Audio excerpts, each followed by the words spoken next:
393장입니다. 우리들의 싸울 것은 혈기 아니요 우리들의 싸울 것은 육체 아니요 마귀 관계 힘써 싸워 깨쳐버리고 죽을 영혼 살릴 것일세. 일심으로서 힘써 나가세. 일심으로서 힘써 싸우세. 마귀 관계 붕괴하는 인류전쟁에 성전고를 울리기까지 우리들의 하나님 말씀 에스더서 1장입니다. 에스더서 1장 1절에서 끝절까지 말씀 교독합니다.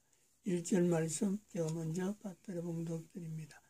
이 일은 아수에로 왕 때에 된 것이니 아수에로는 인도로 구스까지 127도를 치려하는 왕이라.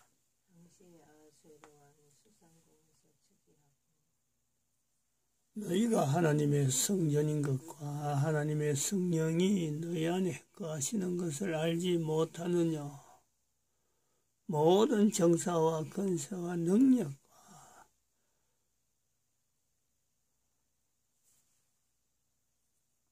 이 세상과 오는 세상의 모든 이름 위에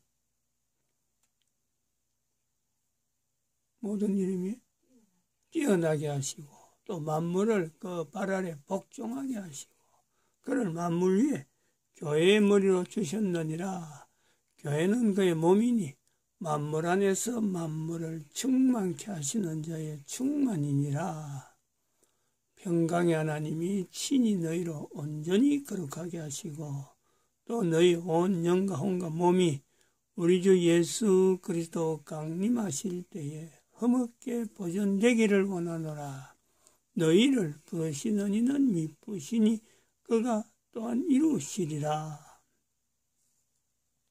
진중에 돌아다니며 백성에게 명하여 이르기를 양식을 예배하라. 3일 안에 너희가 이 요단을 건너 너희 하나님 여호와께서 너희에게 주사 얻게 하시는 땅을 얻기 위하여 들어갈 것임이니라 하라.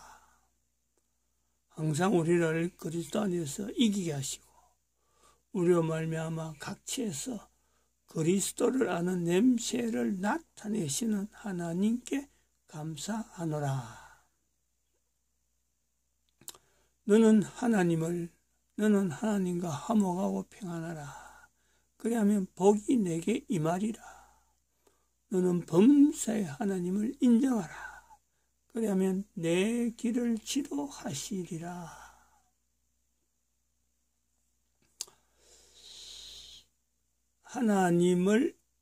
하나님과 화목하라. 하나님과 화목하라. 하나님을 인정하라.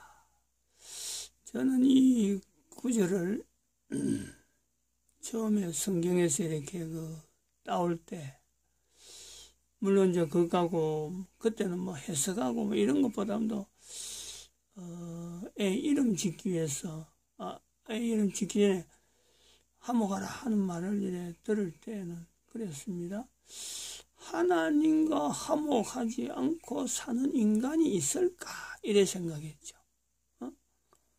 하나님과 화목하라. 특별히 성경에 기록됐기 때문에 모든 이스라엘 백성들은 하나님과 화목할 거야. 이렇게 보았습니다. 하나님과 화목하는 이스라엘. 그래서 이스라엘을 건너서 다른 모든 사람들도 하나님과 화목하지 않고 살 수 있는 인간이 있을까 이렇게 봤어요. 즉 인간은 필연적으로 하나님과 화목해야 되는 관계입니다. 관계. 근데 나이가 들고 45세 신학을 하고 신학교 들어가서 쭉 목사가 돼서 지내본 적 지금은 전혀 반대입니다. 즉 시대적으로 옛날에는 사람들이 하나님과 화목하는 것에 대해서 관심을 가졌어요. 오래전에 가면 갈수록 이 하나님과 화목하라는 말씀이 옛날에 가면 갈수록 사람들이 한 사람이 존재하는 가운데는요, 그 사람이 자라오면서 나이가 들면은 하나님과 화목하는 쪽으로 가까이 가려고 하는 그런 예를 쓴다니까. 어릴 때 철부지 때를 이야기하는 게 아니라 나이가 들면 들수록. 근데 지금은 나이가 들면 들수록 앞으로는 더 그렇겠죠. 하나님과 화목은요, 이거는 아주 생판 다른 나라 뭐 어느 듣는 듯이 전혀 들어보지 못한 그런 환경에서의 하나님과 화목하라고 이 말을 듣는 것 같단 말이에요. 하는 사람도 없고, 들으려고 하는 사람도 없고, 앞으로는 더 한다, 앞으로 더 한다. 아수에로 왕이 127도를 치리한다. 아수에로 왕이? 그러면은, 아수르 왕 말고 밖에, 아수르 왕 외부에 이 아수에를 바라보면서 보는 사람들이요, 아수에르를 대적해서 싸울 어떤 힘, 이 힘에 아수에르가 127도를 치리하는 왕이기 때문에 127도를 치리하는 왕 앞에 누가 내가 아수에르 왕을 한번 견뎌보겠다 이럴 사람이 없어요. 그런데 이 어마어마한 대국이 결점이 없느냐, 약점. 약점이 있으면요, 무너지거든. 외국, 밖에서 공격한 사람들은 그 약점을 알면은요, 들어오면 공격이 됩니다. 내부적으로 결국 그 내부의 어떤 그 약점을 알면은 그 약점을 파고들어버리면 어느 나라든지 넘어져요, 어느 나라든지. 과거의 싸움이나 지금 싸움이나 다 똑같아요. 내부의 약점을 알고 밖에서 공격하면 반드시 무너지죠. 그거는 뭐 100% 무너져, 100%. 아수르 왕에게서의 약점이 뭐냐? 지금 에스더 1장은 바로 그 부분이 보입니다. 그 부분이. 다시 말하면 인간의 약점. 인간의 약점. 다르게 보면 그런 거예요. 인간이 무너질 수밖에 없는 약점. 지금 인간은 강하다 해서 뭐 참 문명의 발전, 뭐 과학 쌓고 나가지만은 이 인간의 약점은 하나님과 화목하지 않는 거죠. 아수에르 왕의 약점은 부인하고 집에 부인도 제대로 관리 못하는 왕으로 있다가 갑자기 바뀌어버리는 거예요. 그럼 얼마나 혼란스럽겠어요. 이 혼란한 전국을 너무너무 쉽게, 그것도 자기는 잘한다고 하는 절차를 통해서 이 사람 물어보고 저 사람 물어보고 하는 이것이 약점이란 말이에요. 이것이 약점.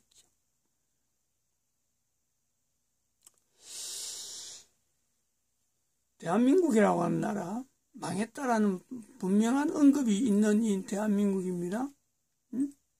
대한민국이라고 하는 이 약점, 뭐 찾아라 하면 어마어마하게 많이 있습니다. 그런데 대한민국 망했다라고 하는 이 말씀 때문에 대한민국의 약점이 하나님에 의해서 지금 보강되는 거예요. 보강. 우리나라가 망할 수밖에 없는 환경인데 하나님께서 대한민국 망했다라는 말씀을 통해서 대한민국의 약점이 봉해지는 이런 시점이다. 이 시점에서 우리는 지금 대한민국 국민들은 정강원 목사라든지 정강원 목사가 선제로서, 그리고 건국 대통령 이승만 대통령을 건국 대통령으로 인정하면서 또 한편으로는 박근혜 대통령을 인류 모델로 만드시는 하나님의 섭리를 보는 겁니다. 대한민국의 약점을 지금 현재 봉하고 있는 거란, 봉하고.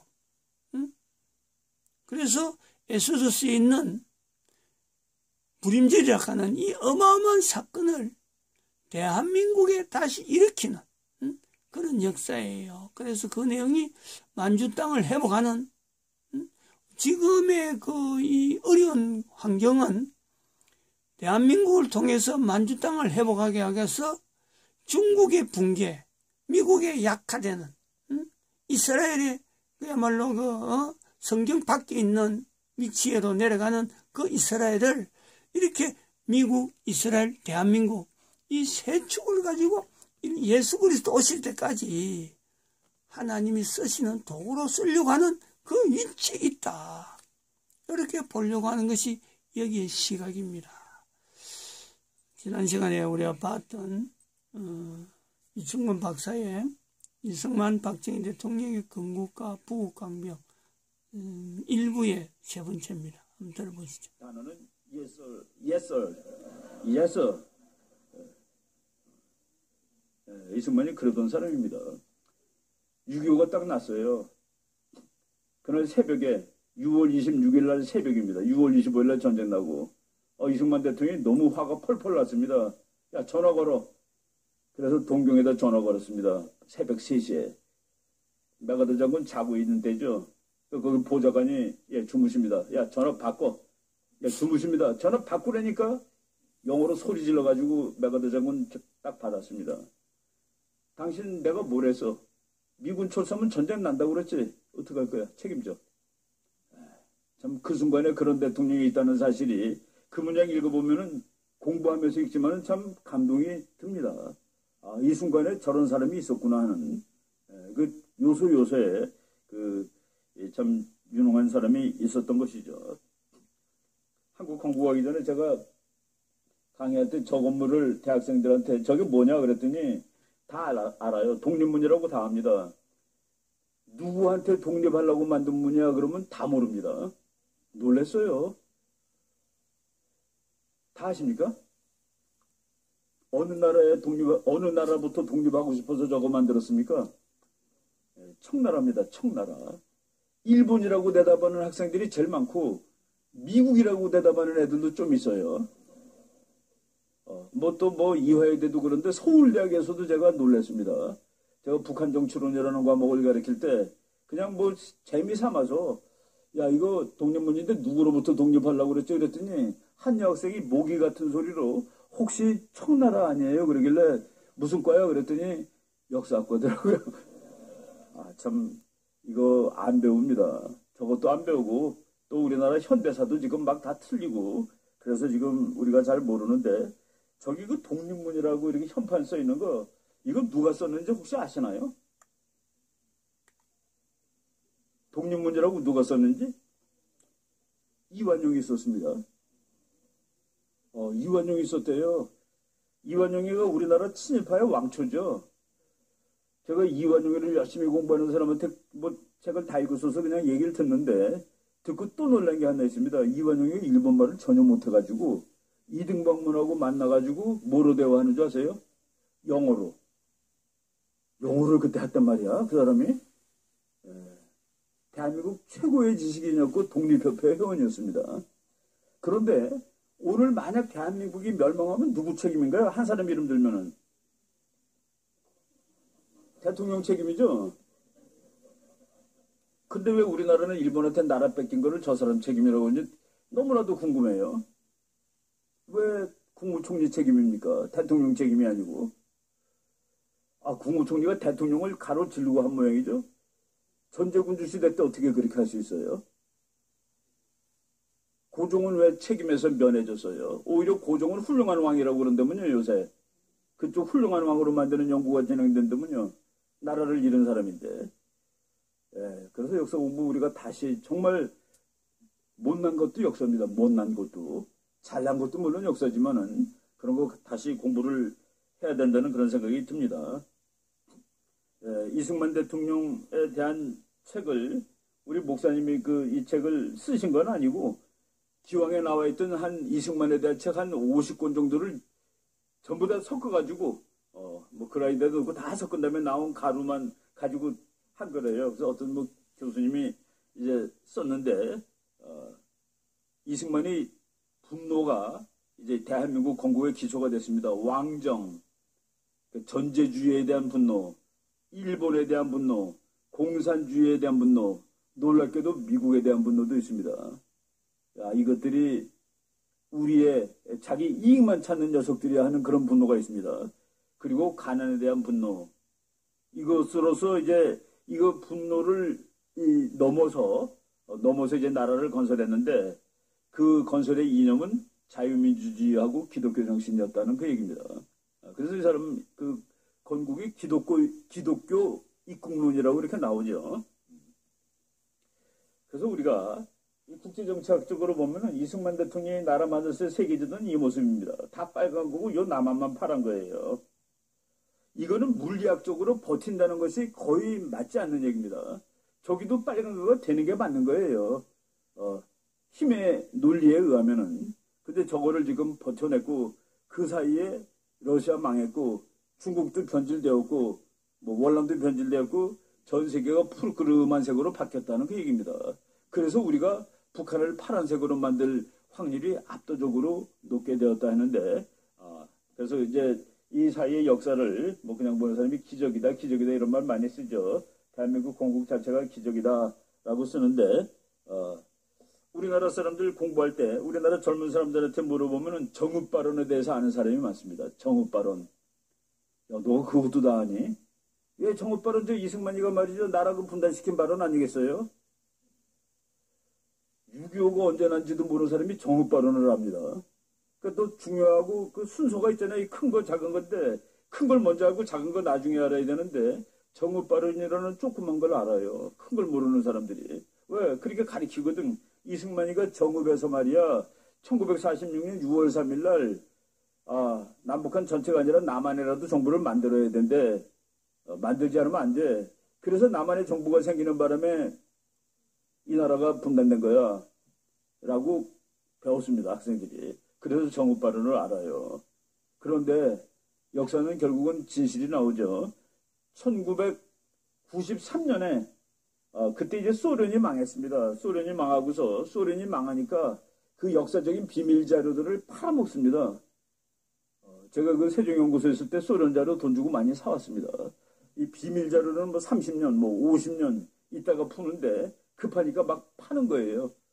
그런데 이정식 교수라는 미국 펜실베니아 대학 교수가 그 미국 가서 자료를 뒤지다 보니까 1945년 9월 20일 그러니까 북한이 소련이 점령하자마자 한 달밖에 안 됐을 때 스탈린이 북한에게 지령을 내려서 단독 정부를 수립하라라고 지령을 내렸습니다. 그래서 북한은 막 정부가 만들어지고 있었던 거죠. 그러니까 이승만 대통령이 정부를 만든 나라하고 없는 나라하고 어떻게 싸웁니까? 그러니까 우리도 빨리 만들어야 돼 라고 얘기를 한 겁니다. 저건 어차피 지금 정부가 만들어지고 있으니까 통일은 거의 힘들어 해가지고 이제 1946년 6월 3일 날 남한이라도 정부를 수립하자. 그리고 우리는 8월 15일, 48년 8월 15일 날 정부 수립을 선언했는데 참 공산주의자들이 그거는 끝내줍니다. 조금 기다리고 있다가 9월 9일 날 자기네도 니네들이 했기 때문에 할 수 없이 우리도 한다라고 그래서 한국이 조금 먼저 정부를 수립했습니다. 북한은 9월 9일이에요. 여러분 공산주의자들의 협상전법에 아주 재밌는 거 하나 가르쳐 드릴게요. 2 더하기 2는 6이야 라고 먼저 주장합니다. 2 더하기 2가 6이라고? 그게 말이 되냐? 아니야 6 맞아. 그래서 그냥 줄기차게 6이라고 그러다가 이제 이쪽이 지쳐서 막 땀나고 정신없습니다. 야 그럼 5로 해 5. 그럼 이쪽에서 그렇게 하자라고 한 적이 한두 번이 아닙니다. 그게 이제 역사에 나오는 얘기예요. 2 더하기 2는 미국의 그 북한하고 회담을 몇 년 동안 했던 그 미국의 해군 대장이 쓴 책입니다. 공산주의자들은 어떻게 협상하는가라는 책에 일단 2 더하기 2를 6이라고 주장하고 저쪽에 그냥 혼을 빼놓은 다음에 5로 타협을 본다. 바로 그런데 이것도 그래서 북한이 정부를 우리보다 훨씬 먼저 만들고 군사력을 우리가 훨씬 더 빨리 만들었죠. 2월 8일 날 아예 군사력을 건설했습니다. 48년. 군사력이 있으면 나라가 있는 것이죠. 기다리고 있다가 우리가 8월 15일 날 건국을 선언하니까 자기네는 9월 9일 날 선언한 것이죠. 38선. 이거 누가 걷는지 아시죠? 미국 놈들이 잘랐어. 맞아요. 미국 대령 2명이 잘랐습니다. 미국 대령 2명이. 본스텔 대령하고 이제 러스크 대령 두 사람 전부 다 아주 공부 잘하는 수재들이에요. 영국 가서 그 로드 스칼라 해서 옥스퍼드 대학 가서 석사 받은 사람들입니다. 그 로드 스칼라라는 사람은 아주 수재들만 보내는데 걔네들은 불문율이 있대요. 박사까지 안 하는 거. 지네는 박사가 필요 없다는 거예요. 천재니까. 애초에. 그 대령 둘이 1945년 8월 11일 밤입니다. 그때 미국이 일본하고 다 싸웠는데 소련 보고 너도 좀 와서 같이 싸워달라고 계속 졸랐습니다. 근데 소련은 야 우리는 지금 시체 묻기도 힘들어. 독일은 끝났지만은 우리 지금 정리해야 돼. 그러고 안 오는데 미국이 8월 9일날 핵폭탄을 한 방 떨겨뜨렸죠. 그러니까 소련은 미국, 중국, 일본이 멸망한다는 걸 알고 있었는데 8월 6일날 한 방 떨겨뜨리고 8월 9일날 두 발째 떨어지는 아침 9시에 떨어졌는데 새벽 0시에 소련이 선전포고를 합니다. 근데 미국은 만주에 있는 일본군이 대단한 줄 알고 이제 소련군들이 그걸 좀 맡아줬으면 해가지고 계속 소련 보고 싸움 좀 해달라고 그러는데 그냥 막 밀고 오는 거죠. 파죽지세. 그래갖고 8월 13일 날 소련군이 한반도에 들어옵니다. 여기 들어와요. 그러니까 8월 그 무렵에 미국이 야 이거 이러다가는 한반도 소련이 다 먹겠네. 갑자기 불안해지는 거예요. 그래서 그 머리 좋은 대령 2명한테 이거 어떻게 좀 니네가 알아서 뭐 좀 해봐 그랬더니 그 사람들이 지도 백지도 보고서 한참 이거 어떡하냐. 소련군들은 벌써 와 있고 우리는 제가 공개 오키나와에 미군이 있는데 이거 그냥 있으면 소련군이 이거 다 먹을 텐데. 그래서 38선을 큰 겁니다. 그 38선이라는 선 발견하고 대령들이 이렇게 했어요. 야 이거 끝내주는 선이 있어. 이거 그건 말이야 한반도 딱 중간쯤 되는데 야 우린 무슨 나라냐. 우리 해군 아니야. 인천하고 부산이 이 안에 들어가. 더 좋은 거는 서울도 그 안에 들어가. 38선까지 소련 보고 오라고 글자. 그래서 그걸 써갖고 왔더니 그때 별 하나가 야 우리가 다 써왔는데 이거 일본 건데 우리가 뺏어야지. 중국 소련한테 반을 주면 어떡하냐. 40으로 거봐 40. 40은 이렇게 돼 있는 선입니다. 그랬더니만 그 러스크 대령이 아마 소련이 40 그러면 받아들이지 않을 겁니다. 정말 솔직히 소련이 뭐라 그러면 36으로 양보할 수도 있습니다. 36이면 요거만 우리 거 될 뻔했어요. 그런데 38을 소련이 받아들인 겁니다. 그날. 그래서 미국이 자른 건 확실한데 정말 역사를 보면 반이라도 건진 겁니다. 미국이. 그래서 소련은 그 러스크 그 사람은 대령이었었는데 그때 45년에는 이제 케네디 대통령 때 외무장관이 됐습니다. 그리고 우리나라에 한번 그 세미나 하러 왔는데 내가 들었습니다. 자기는 그날 솔직히 소련이 받아들여서 놀랬다라고 얘기하더라고요. 안 받아들일 줄 알았는데 소련은 왜 받아들였느냐. 일본 본토의 일부를 자기가 점령하고 싶어서. 근데 미국이 또 그거는 또 거부했습니다. 그래서 결국은 우리가 희생자인데 또 희생자가 우리가 된 거예요. 저거는 뭐 우리가 어쩔 수 없는 운명이었습니다. 트루만 대통령이 이제 1949년에 야 한국 조사해봐라 그랬더니 여기까지 하고 쉽게 해요. 한국이 얼마나 중요한지 조사해봐 그랬더니 다 계산해보니까 16나라 미국이 도와줘야 될 16나라 중에서 13번째로 중요한 나라입니다. 야 그럼 뭐 가자야 빼자. 그래서 다 뺐습니다. 그때 이승만 대통령이 빼면 안 된다고 난리치고 그랬죠. 미국은 언제 빼는 줄 알아요? 자기 계산해보니까 별로 중요하지 않으면 뺍니다. 요새 뭐 미국은 가느냐 마느냐 그러는데 북한 때문에 미국이 이긴 것은 아니에요. 미국은 여기 왜 왔느냐. 소련의 팽창을 막기 위해서 왔습니다. 북한이 남한 먹는 것을 막기 위해서 온 거는 아니에요. 근데 소련의 팽창을 막다 보니까 북한이 남한 먹는 것을 막는 거가 된 것이죠. 그래서 먼저는 소련을 막으려고 왔습니다. 지금 아직 안 가고 있는 이유는 가려고 보니까 중국이 너무 커졌어요. 그래서 안 가는 거예요. 북한이 남한 먹을까 봐 안 가는 게 아닙니다. 지구상에 중국 없고 일본 없으면 북한이 남한 먹어도 미국은 아무렇지 않습니다. 근데 옆에 있는 것들이 다 따져보니까 그러면 안 돼요. 그래서 안 가는 것이지. 언제 갈 거냐고요, 미군이? 보니까 중국이 별 볼 일 없어요. 그러면 갑니다. 중국이 한국 다 가져도 우리랑 아예 상대가 안 돼 그러면 갑니다. 미국 교수들이 아예 노골적으로 씁니다. 미우셰이모 교수가 재작년에 소리 높여서 이렇게 썼죠. 독일에 있는 미군은 빼라. 소련이, 러시아가 독일 먹을 만큼 힘이 세지 못하고 독일이 유럽을 장악할 만큼 세지 못하니까 이제 우리가 가도 돼. 아시아에서는 조금 더 기다려보자. 중국이 크는 걸 좀 보자. 저거 쓰러지면 가도 되고. 저거 미국한테 덤빌 만큼 세지지 않으면은 그럼 뭐 한국한테 너 핵무장하든지 알아서 네가 지켜. 그리고 자기는 가면 되죠. 그렇습니다. 6.25가 나는 날 그 얘기는 이제 또 조금 더 복잡하니까 여기서 그러면 일단 10분을 쉬고 그리고 다음 시간으로 넘어가겠습니다.